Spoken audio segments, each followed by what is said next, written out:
Akumulasi orang dalam pemantauan sampai dengan saat ini sebanyak 221.750 orang.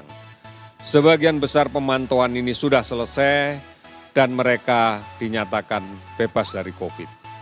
Sementara kasus PDP yang dalam pengawasan kita sampai dengan saat ini ada 21.653 orang.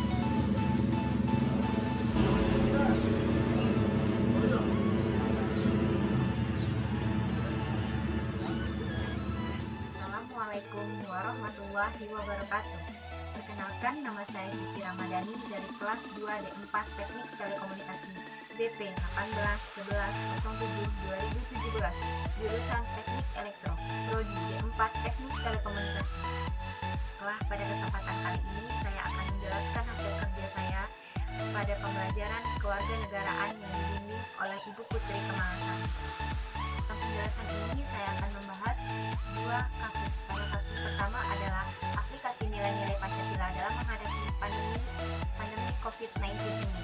Kasus kedua saya akan membahas tentang identitas nasional pada kasus bendera. Baiklah, pada penjelasan pertama saya akan menjelaskan tentang aplikasi nilai-nilai Pancasila dalam menghadapi COVID-19. COVID-19 adalah penyakit yang sangat mudah menular. Pertama, COVID-19 terjadi di negara Cina, yaitu Wuhan, pada tahun 2019 di bulan Desember. Lalu, pada bulan Januari, COVID-19 ini menyebar luas di seluruh dunia. Hampir 3.019 kasus terjadi pada COVID-19 ini. Pada negara kita sendiri, yaitu negara Indonesia, wabah virus corona ini sangatlah berbahaya karena banyak memakan korban jiwa. Ada yang meninggal dunia, sakit, bahkan harus dirawat dan harus jauh dari para keluarganya. Indonesia berpegang teguh kepada Pancasila. Yang pertama yaitu ketuhanan yang Maha Esa, di mana kita harus sabar dalam menghadapi virus corona ini karena Tuhan menegur kita untuk kita lebih mendekatkan diri kepada Allah Subhanahu wa Ta'ala.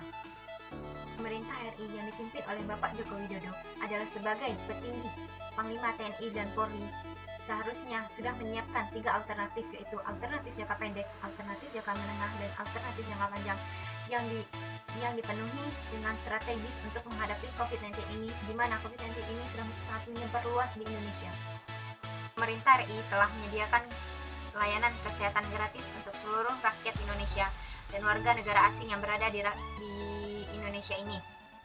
Dan pemerintah juga membiayai para korban yang terjangkit dengan virus corona dari mulai perawatan hingga mereka sembuh, bahkan juga membiayai pemakaman bagi korban yang meninggal dunia akan terkenanya virus corona.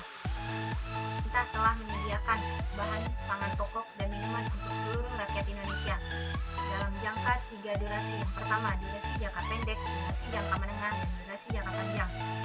Dalam kasus ini, hampir seluruh dunia terjangkit akan virus corona ini. Virus corona ini adalah virus yang sangat membahaya di seluruh dunia, bahkan dunia menyumbang kasus ini. Sudah sewajarnya di setiap negara memprioritaskan rakyatnya, dan jika bahan pangan itu berlebih, barulah mereka bergerak untuk membantu bangsa lain dan negara lain. Pemerintah juga telah menyediakan jaminan keamanan dengan melakukan konsolidasi dan menggerakkan seluruh pasukan TNI dan Polri dalam menghadapi COVID-19 ini untuk melindungi seluruh rakyat Indonesia. Juga menyediakan jaminan ketersediaan bahan bakar minyak, gas, listrik, dan pemerintah juga telah menghitung berlapis-lapis ketersediaan bahan pasokan bahan bakar minyak, listrik, dan gas untuk kebutuhan rumah tangga seluruh rakyat Indonesia. Pemerintah juga telah menyediakan jaminan ketersediaan sistem telekomunikasi dan sistem informasi untuk seluruh rakyat Indonesia mengakses info terbaru dari COVID-19 ini. Dan pemerintah juga membantu para warganya yang tidak mampu untuk mendapatkan bahan pangan seperti bahan pangan beras, telur, mie, agar mereka bisa melanjutkan kehidupan mereka. diri sendiri. Kita tidak melakukan banyak kegiatan di luar rumah, kita tidak menggunakan kendaraan umum, kita menghindari keramaian agar kita terhindar dari virus corona ini. Dan ikuti peraturan yang telah pemerintah keluarkan agar kita terhindar dari virus corona dan negara kita terlindungi dari virus corona ini. Virus corona begitu cepat tersebar melalui bersalaman, melalui mata, melalui hidung, dan lain-lain. Kita sebagai seorang mahasiswa, kita harus mampu menawarkan perubahan kepada masyarakat. Sebelum kita menawarkan perubahan kepada masyarakat, kita harus merubah diri kita sendiri agar kita mampu membawa perubahan dalam masyarakat. Dan peran kedua, kita sebagai media kontrol, di mana kita sebagai seorang mahasiswa menjadi penyambung lidah antara masyarakat dan pemerintah. Dan di sisi lain, mahasiswa juga sebagai rekan kerja pemerintah untuk mensukseskan kehidupan bangsa dan negara untuk rakyat Indonesia. Peran kita sebagai seorang keluarga, kita tidak boleh panik dalam menghadapi COVID-19 ini. Kita harus mengikuti peraturan yang telah dibuat orang tua kita untuk kita tidak melakukan banyak kegiatan di dalam rumah agar kita tidak gampang terkena penyakit COVID-19 ini. Peran kita sebagai masyarakat, kita harus menjaga jarak antar sesama minimal 1 meter agar kita tidak terkena virus corona ini, karena virus corona ini sangatlah gampang menyebar melalui hidung, mata, mulut, dan lain-lain. Dan itu peran kita sebagai masyarakat, kita harus mengikuti semua peraturan yang telah dikeluarkan oleh pemerintah. Pembahasan kedua saya akan membahas tentang identitas nasional pada kasus negara. Identitas nasional pada dasarnya adalah melestarikan nilai kebudayaan dan mengembangkan aspek kehidupan bangsa dan bernegara. Identitas berasal dari kata identi yang berarti ciri-ciri atau ciri yang tumbuh dalam diri seseorang.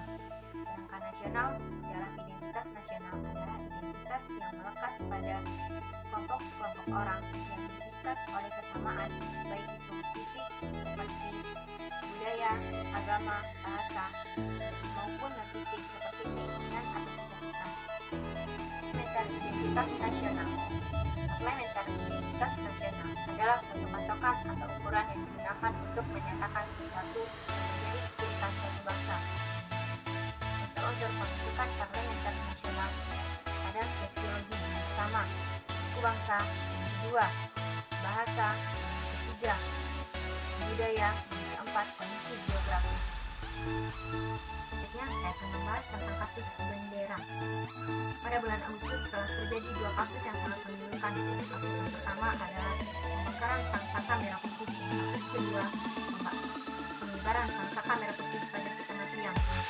Pada bulan Agustus ini adalah bulan yang sangat memilukan untuk negara Indonesia, di mana dengan teganya generasi muda, generasi pembangkit bangsa Indonesia telah membakar sangsaka bendera merah putih.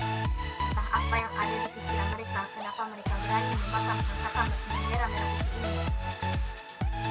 Bendera adalah sebagai identitas suatu negara. Bendera merah putih adalah identitas negara kita, yaitu negara Indonesia, di mana para pejuang yang telah dulu memperjuangkan, mempertahankan bendera merah putih agar bendera merah putih bisa berkibar di tiang yang setinggi-tingginya. Dan banyak pertumpahan darah yang terjadi ketika sangsaka bendera merah putih itu dikibarkan di tiang yang setinggi-tingginya. Pada saat Susanti melihat pembakaran sangsaka bendera merah putih, beliau mengeluarkan air mata yang sangat pilu, air mata yang begitu tulus, meskipun pada saat itu beliau belum memiliki kebangsaan keluarga negaraan. Dan pada kasus kedua adalah pengibaran sangsaka bendera merah putih setengah tiang. Pada saat Taufik Hidayat melihat sangsaka bendera merah putih itu berkibar setengah tiang, beliau juga mengeluarkan air mata yang sangat pilu, air mata yang tulus yang jatuh dari mata beliau. Keharuan beliau melihat sangsaka bendera merah putih itu berkibar sama dengan halnya pada keharuan para pejuang yang telah gugur. Kejadian yang pertama sungguh sangatlah menyedihkan karena generasi bangsa Indonesia dengan tega tanpa berpikir panjang dengan teganya membakar sangsaka bendera merah putih. Dan pada kasus kedua kita juga mengeluarkan air mata namun dengan artian yang berbeda. Dua kejadian itu seharusnya menumbuhkan kesadaran diri kita untuk tetap mengibarkan sangsaka merah putih di tiang yang setinggi-tingginya, dan kita tetap menjaga sangsaka merah putih agar negara kita tidak dijajah oleh negara yang serakah akan rempah-rempah yang berada di negara Indonesia ini. Sebagai seorang mahasiswa, kita harus menjaga kebersihan agar kita tidak terkena virus 19 ini. Kita harus menghindarkan keramaian, tidak berpergian jauh. Jika kita ingin berpergian, kita harus menggunakan masker, harus menggunakan sarung tangan, dan kita harus menggunakan kelengkapan kesehatan agar kita tidak terkena COVID-19 ini. Dan kita harus tetap menjaga keluarga kita agar kita terhindar dari COVID-19 ini. Dan pesan saya sebagai seorang mahasiswa dalam menghadapi kasus bendera ini, kita berperan sebagai seorang mahasiswa, kita harus tetap menjaga sangsaka bendera merah putih, kita harus tetap berada pada kibaran sangsaka bendera merah putih, kita harus tetap hormat kepada para pahlawan yang telah memperjuangkan negara dan mengibarkan sangsaka merah putih pada tanggal 17 Agustus tahun 1945. Hidup mahasiswa, hidup rakyat Indonesia, hidup perempuan Indonesia, hidup Politeknik. Presentasi saya pada saat ini bermanfaat untuk teman-teman dan kita lebih mendekatkan diri kepada Allah Subhanahu wa Ta'ala, karena virus itu datangnya dari Allah dan Allah lah yang akan menghilangkan virus ini. Sekian dari saya, terima kasih. Untuk teman-teman, jangan lupa di subscribe ya, jangan lupa di like dan komen. Sekian mempresentasikan tugas saya. Wassalamualaikum warahmatullahi wabarakatuh.